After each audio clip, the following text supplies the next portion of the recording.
Hello, everyone.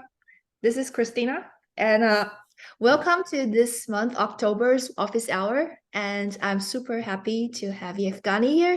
He is going to be our guest this month, and we will be going to talk. We're gonna talk about everything tier storage. So if you ever wanted to ask any questions, if you're curious about anything, just let us know. Put it on the questions, or if you're watching this afterwards as a streaming as a video, just let us know, put it down in the comments below. We're happy to answer your questions. And then without further ado, I'm gonna have Evgeny to kind of quickly introduce himself a little bit, and then we'll get into the questions.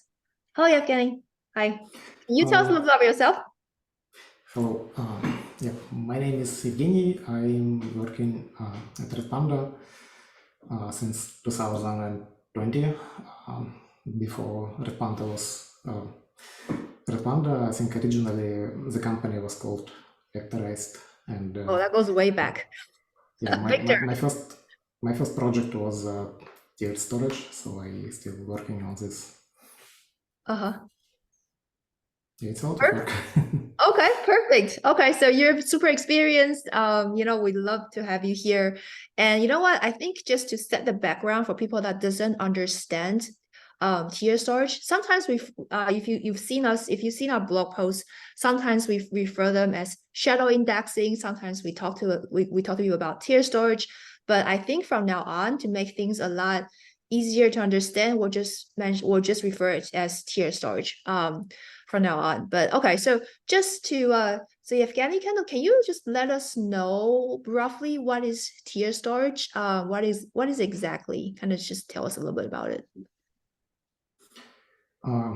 It's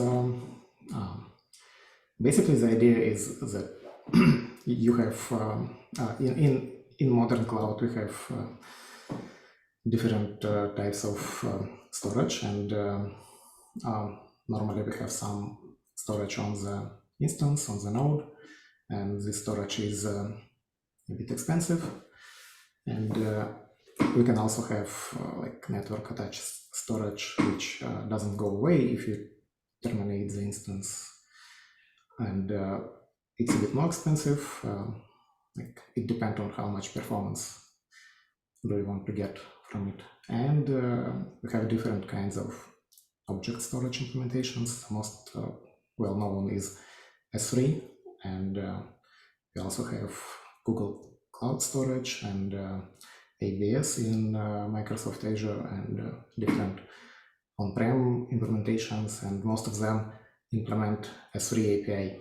And the idea is basically to allow Redpanda nodes to offload some data from local disks to the cloud storage. This cloud storage is very, very fast and highly parallel, so you can quickly move a lot of data That's in really and out. good, really, because we can actually save a lot of cost of having to store them directly, and then having to clean it up, and then with the retention rate, depending on how our volume is, I think it's going to have a lot of data retention problems. So just give us like a high level architecture views of the tier storages. How does everything set up between the broker and the S3 object store that you're talking about? Can you tell us a little bit about the architecture and how it works? Um, sure. So basically, Redpanda assumes that it's the only user of the bucket. So the bucket is basically a place where you store your data. And one important benefit of cloud storage, which I forgot to mention, is that usually cross AC access is kind of free. So if you have two availability zones and different nodes run in different availability zones, they can download data basically for free. And you don't have to pay data transfer cost. So Redpanda uses one bucket, and all the data which client produces to the partition, it gets written to the local log, which is backed by, it's replicated using Raft. We have several replicas, and we have one leader node at any moment, and this leader, its responsibility is to just upload the data to the cloud storage. Okay, so it's the leader that is responsible for actually writing the data to the cloud storage, right? It's the leader's role, not the other followers, right? From a partition perspective. So this partition has anything to do with the number of bucket that we have on the S3, or is it more like how do you manage all this from the connection between those two, and is it easy to spot or is it not that simple? Like, just want to try to understand how it works. The bucket is like one per cluster, and like every topic that we create in Redpanda, it may have arbitrary number of partitions. Right. So And it's one bucket per cluster, and then within the bucket, then you have multiple layers. I guess S3, you kind of seen a little bit of a layering inside it, right? With each object. And then do you organize them in some ways, or do you not? Like in terms of topics, partitions, do you do that, or no, you just seeing one big blob of everything? yeah, we are using like internal naming schema for objects, which kind of provides scalability, because when it comes to S3, you have to use certain naming schema, certain prefixes. Otherwise, you could be throttled by the cloud storage. And yeah, returning to the architecture, so we have this approach when the leader node, like for every partition, we have one leader at a time, and the leader is responsible to upload all the data. And when the client fetches data, and we have a consumer which has to download some data, and for instance, data is not available locally, Redpanda will fetch the log segments to the cloud storage cache. And for the user, it will be transparent, and no action is required to do this. Okay. There will be some latency cost for that, but that's it, basically. So what happens inside a broker? Can you let us know? Like, so inside a broker, the broker is already like, busy getting data from ingesting data from the producer and then consumers, right? And then it also needs to talk to the storages that you're talking about, right? So and then you're also talking about they have a consumer connecting to this tier storage. So how does the broker know, like, how does it know when it's time to fetch from the tier storage? What I'm saying is like, how do you handle the resource management inside one broker? Because obviously one broker has its own limited resource, right? So how do you determine that? And is there any way to configure that and all that kind of stuff? Can you tell us a little about it? Yeah, basically it's all happens around the cloud storage cache. So we are using file cache for the tier storage, and What is the cloud file storage cache? Can you explain a little bit? basically it's a directory that contains objects which we downloaded from the cloud storage. I see. And it's all stored locally to cut cost, because in AWS you have to pay for requests. It's not free, and this is our way to optimize cost a bit. And also, normally a client fetches data in small batches, for instance 1 megabyte, but in order to get good performance from the cloud storage, you have to download large chunks of data at a time, and the best way is to basically download and put it to the file system and consume from the file system with maybe a little bit of caching. Oh, so I think what you're saying is that read ahead thing that we mentioned a lot, like in our blog post, right? That was about pre-cache some of the data stored in the S3 object store and pre-cache them in our broker, so we don't have to wait for the entire thing to be synced. So there's no direct real-time request directly into S3. Instead, we just prep everything inside our broker to do that, right? So I actually not sure about that because I didn't read the blog post. Yeah, we have some prefetch in this process, but it's kind of very careful prefetch because on modern cloud instances, network is usually faster than disk, and right. it is a real possibility for the tiered storage to download too much data and suffocate the disk and That is true. That is true. to kill the cluster. Yeah. This way. So we're kind of using different limits and different approaches to kind of limit this, limiting the network access and limiting the disk bandwidth used by tiered storage, limiting number of concurrent downloads. I see. So, I mean, speaking of that, you're talking about, writing and reading with the network being faster than the disk itself, right? So one of the biggest puzzle I ever had was how do you ensure the ordering of in the object store since they're all distributed everywhere? How do we ensure the ordering of like backing it up in the system? You mean The ordering of arrival of the message on particular part of the partition. Okay. Yeah, the part which we upload to the cloud storage, it's immutable. It will never change. So we only upload after all the transactions committed and everything is committed, and only after that we can some section of the log can be uploaded. So if you upload something, basically this means that it will never change unless we will delete it. So I see. Currently we have two levels of retention. We have local retention on disk, and we have local cloud retention in the cloud storage. And uploaded data can, most of the time, it will be only deleted. There are some exceptions to this. For instance, with compaction, we may actually re-upload some segments after they are compacted. Is there a reason why for doing that? Yes, basically, we want to enable tiered storage for compacted topics, and the reason why we want to do this is to have some savings, to use less space, and the only way to do this is to basically compact some data and upload, replace old segments with new ones. I see.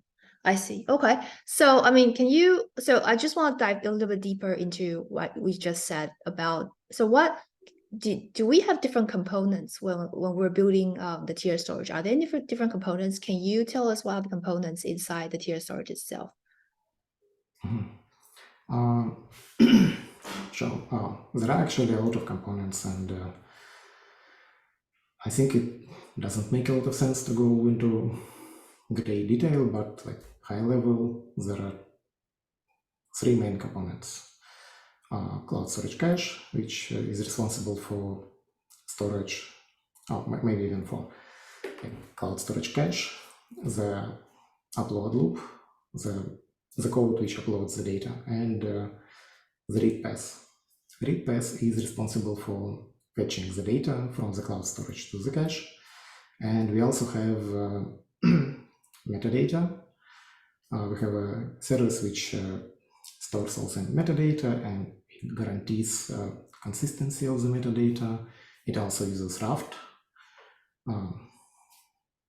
So basically every time we upload some object to the cloud storage, we have to track this object. We have to remember that we uploaded something in Redpanda, and we basically record every time we upload. We recording like few bytes to indicate this, and next time the consumer will be fetching something, the read path will be able to just use the metadata to locate the objects, to download them, and to serve the request.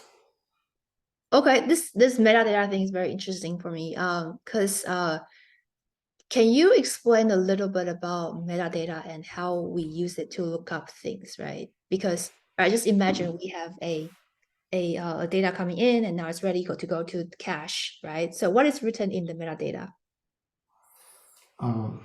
Metadata contains like a bunch of integer fields, things like timestamps, first offset, last offset, and so on, like size of the segment, and the name of the object in the cloud storage can be computed from this metadata. And the metadata entry is around 100 bytes, but we're actually using compression in memory to reduce this to like 10 bytes. We store everything, all the metadata in the column store using columnar projection to kind of squeeze everything and to use it memory efficiently. And then once it's written down, like where does it, so do you replicate it to all the brokers in ref, like what you said? Yes, Is that what's happening? yeah, we have this metadata storage for every partition. It's actually part of the partition. So Redpanda uses Raft replication algorithm, and it uses Raft to replicate actual messages, to replicate user data, but it actually also uses Raft to replicate all the metadata. So every time we upload some piece of data to the cloud storage, we replicate some configuration batch between all the replicas, and once it's replicated, we add it to the metadata storage. So this metadata thing, it's a state machine, and it sits on top of the Raft, and it applies every change, every data, and we maintain same state on every node. I see. So that's how it happens. So when a client is trying to access the data on the cloud, so what happens is, does it go and request for things, and then like how does Redpanda read the metadata? How does it do? How can you show? Yeah. Client doesn't have to know anything about the cloud storage. So for the client, it's absolutely transparent. So you fetching the data without knowing is data available locally or not. Maybe it's recent data and Redpanda will use its local storage, or maybe it's in the cloud. Redpanda will fetch data to the cloud storage cache and send data to the user. The client just using Kafka client to connect to Redpanda, and that's it. Okay, so it's the Redpanda that does all the work, right? That after the client's trying to read it, the Redpanda will then find it in the metadata, I assume, because it needs to know where it is. So Redpanda will then fetch data from the cold store, from the S3 store, and then rehydrate back to the broker, and then sends data back to the client itself, right? That's the whole flow. So as a client, am I expecting some delays in the beginning because it takes a little bit longer to actually get the data from the cold storage, right? Yes, basically you have you can think about tiered storage as like cold storage and then hot storage. And first time you access something, you have to pay the latency price to download something. And but actually it's not a big deal, because if you imagine the partition, it's basically a log, and most of the users, they will be consuming from the tip of the log. They will be, for instance, producer sends message and it's received by the broker and replicated, and right after that, every consumer will receive this message. Every consumer which is reading on the tip of the log. All the latency critical consumers, they will be consuming from the tip, but from the tiered storage, like it will be mostly idle, and only some consumers which are doing some batch jobs, or maybe some consumers which are trying to keep up, they will be reading from the tiered storage. But in this case, latency doesn't matter. What matter is bandwidth. These consumers want to receive a lot of data in short period of time. They don't care about end-to-end latency, because like end-to-end latency, if you will measure it like period of time from when producer sent message to like consumption of the message, it will be huge, like several months. So paying like 100 milliseconds to actually download something is not a big deal. Yeah, agree. I mean, a lot of people that are using tier storage are probably doing a lot of backfill data, just to kind of catch up on the backfill like job that they're supposed to do, right? For later, for like larger amount of analytic story. So I think they will have a lot longer time to kind of work on it. So for people that's interested in, having tier storages, what is the kind of the sizing recommendation for these type of things? Like, what is the most better recommendation if I want to have it running? Like the networks, like number of partitions, or any like any or storages? What are the like sizing recommendation for each one of these components? It's I know everybody would say it depends, right? So just give us some like, guidance on, if you're thinking about having infinite retention, these are the things you need to think about. Or if you're thinking about, you're accessing your data very often, you need to, rehydrate things often, this is what you need to do. Or if you have a very busy system, this is what you want to do. Like let's just, have something for people to reference on. yeah, the answer is it depends. So there is like minimal amount resources that make sense, and everything which is above this threshold, I think it's the more the better. And you need to think about amount of memory for every shard, for every CPU core. It probably doesn't make much sense to have like 2 gigabytes for every CPU core, because it's a bit small.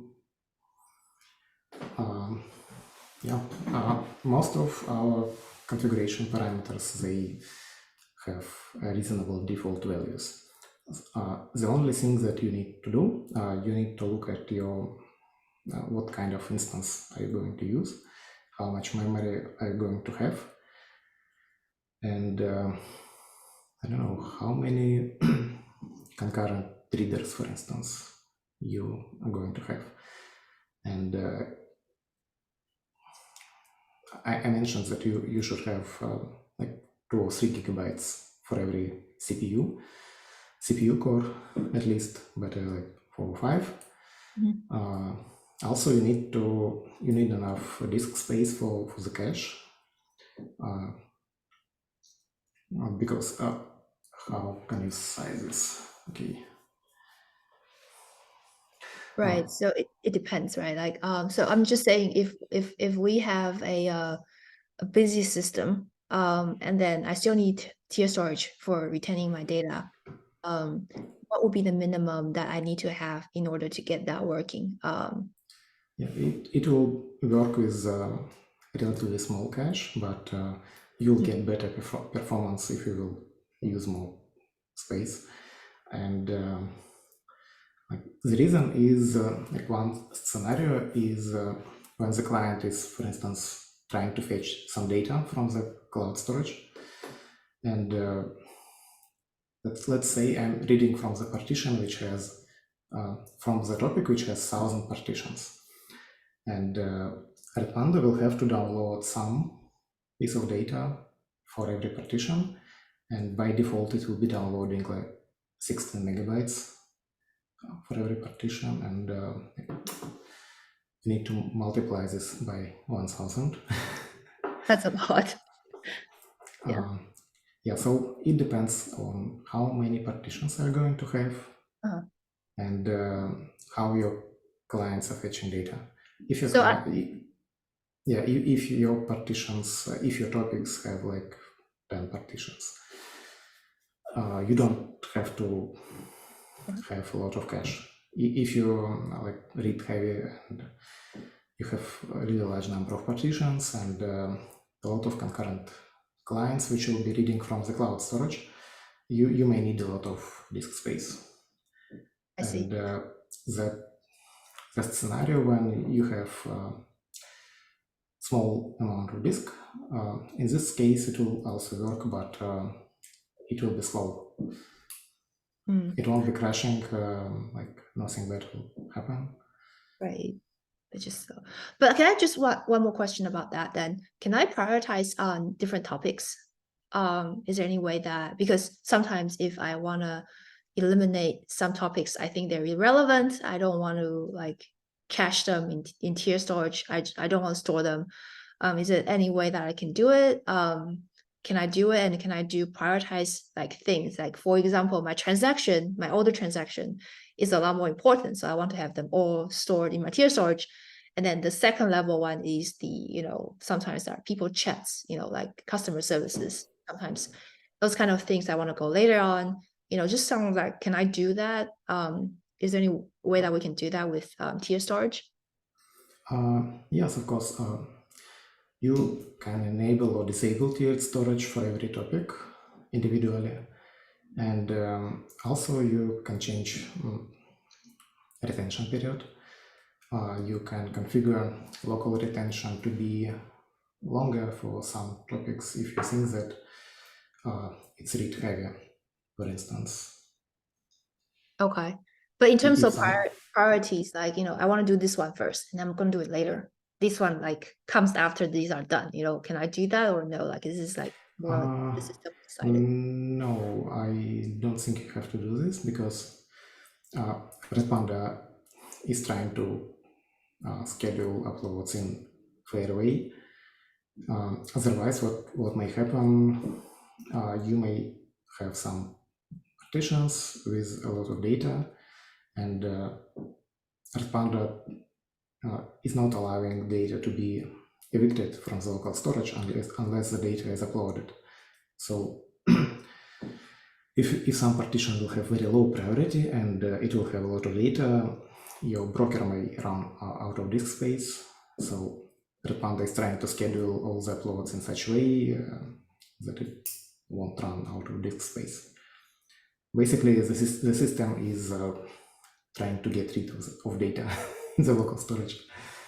Yeah, that's understandable. So I think this is a very good way of expressing like how tier storage was kind of utilizing the thread core architecture where everything kind of just worked together to make things super fast, right? So that was good. I have another questions. So there are many moving parts and consideration that goes into implementing details. So how do we is there any way that we can rehydrate the object store without sacrificing the performance of the current broker to avoid like hotspot?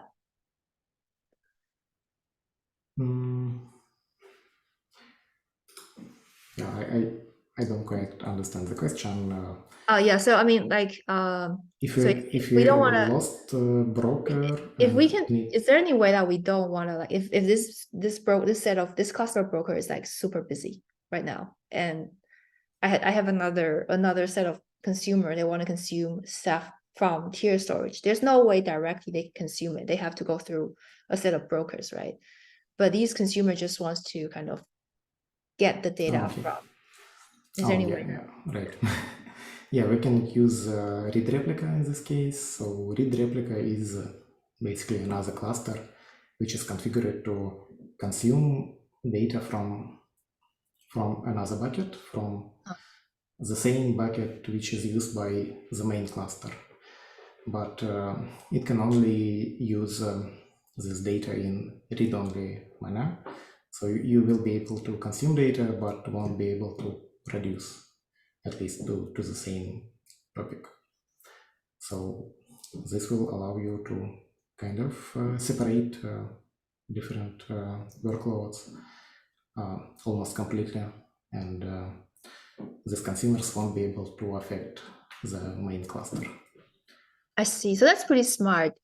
So I like that answer. So I think that's pretty good for people if you want to know about, like, if I want to start doing some kind of like web fill or, business analytics or, machine learning stuff, that if you want to get historical data, you can probably get it from remote replica, right?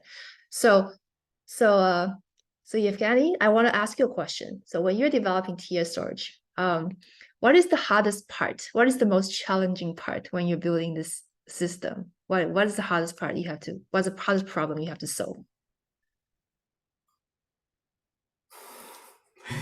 I don't know.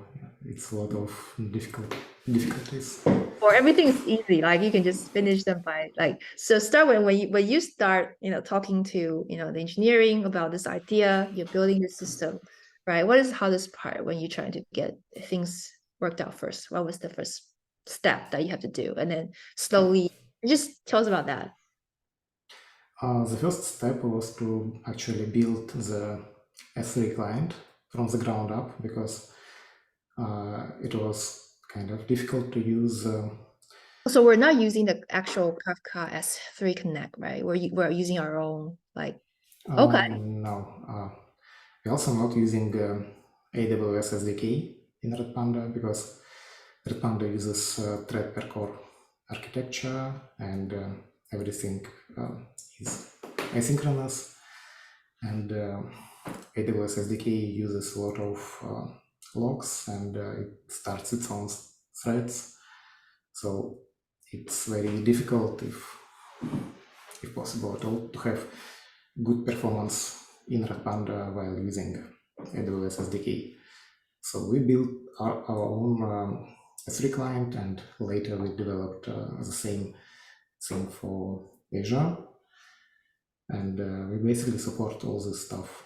So what's the difference between our client and their client? So we don't have logs. What's our we don't have logs, and our code is asynchronous, and basically when we upload data, we're using zero copy mechanisms, which Sistar has, so we don't have to kind of copy data several times before it can be uploaded, sent away. Well, so it's basically another thread core architecture, like another Redpanda, but instead of storing everything in local disk and having the broker replicating each other, you're just talking to S3. So it's part of the same architecture. So tier storage is basically one of the clients of the Raft and replications that we built using thread per core architecture, and it's tightly integrated into Raft and okay. So after you built the clients, and then for S3 and then Azure, what's the next part that you need to deal with? What's the next thing you have to build? The next thing we built was the cloud side.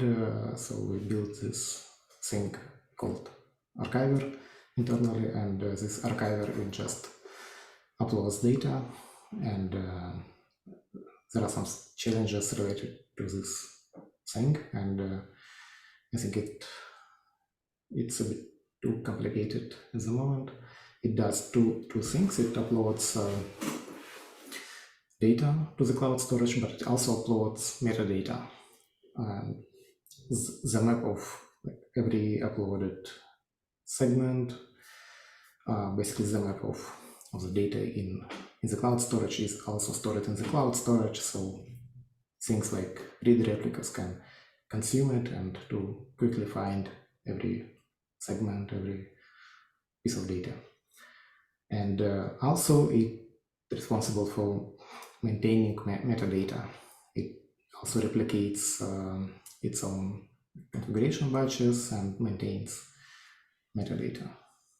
So is archiver part of is it part of the clients, or is it the next component that sits next to the client where they just communicate, No, it's actually part of the partition inside Redpanda. So it sits on top of Raft and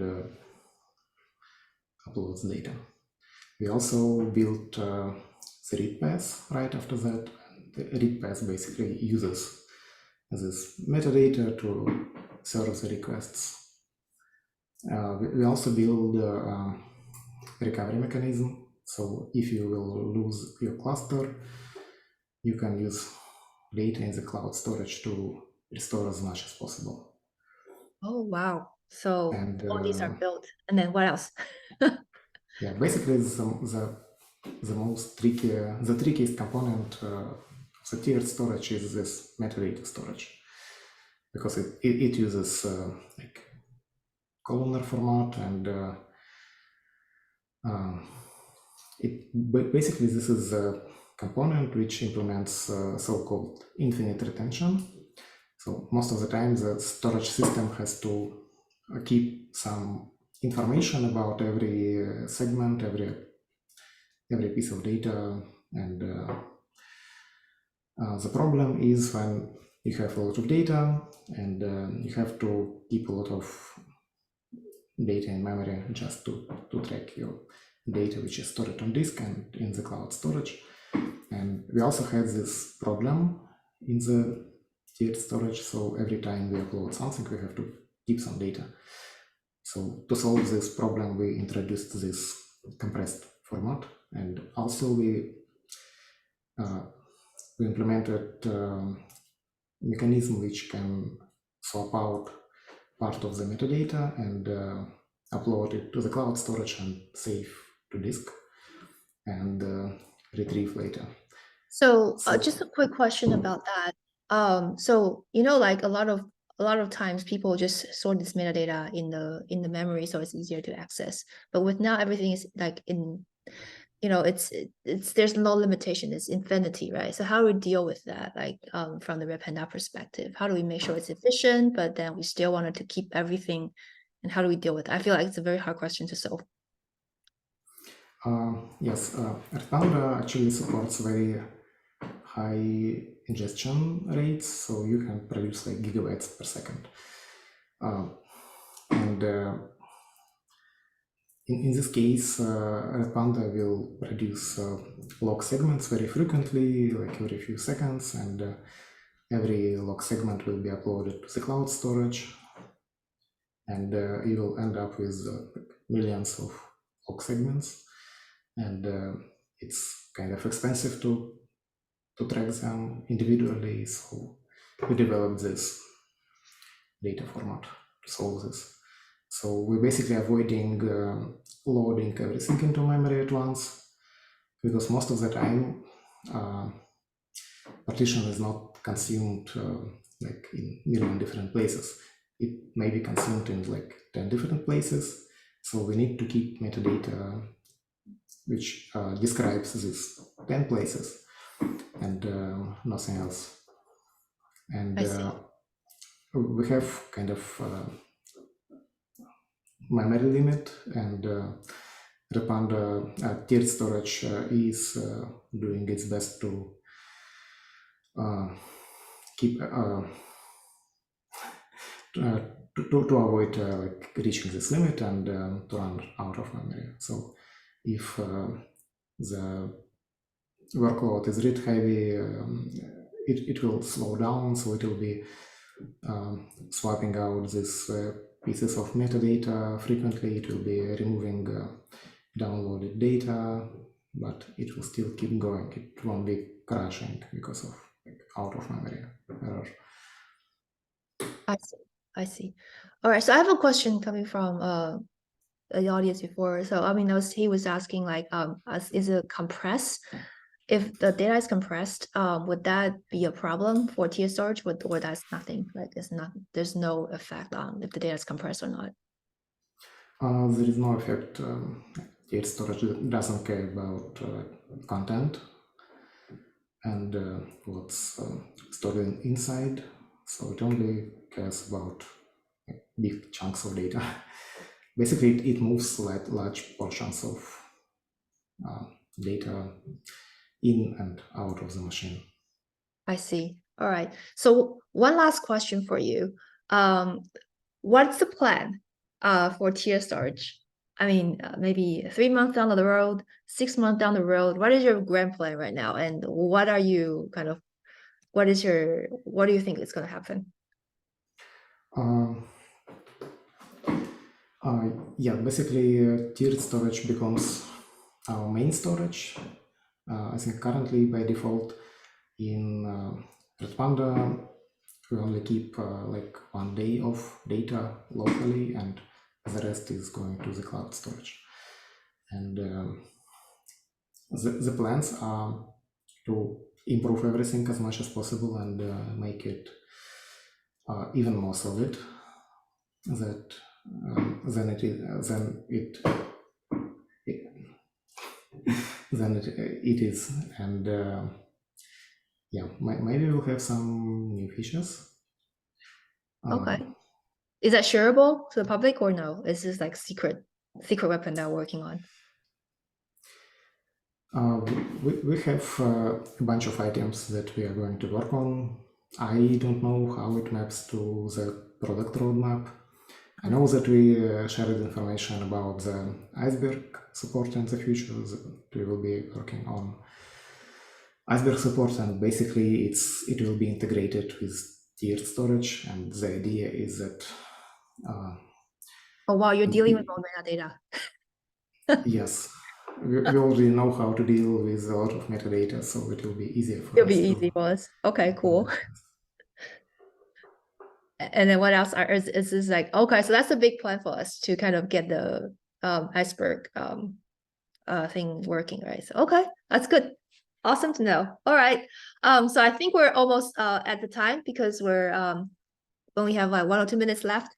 I want to take this chance to thank Evgeny for coming over as the guest of this office hour. It's super wonderful to have you here. And then anything else we want to say to the people that is listening from YouTube or whatever they're coming from? thanks for having me. Perfect. All right. Thank you all. That's all for this month, and we'll see you next month. Thank you all. Thank you.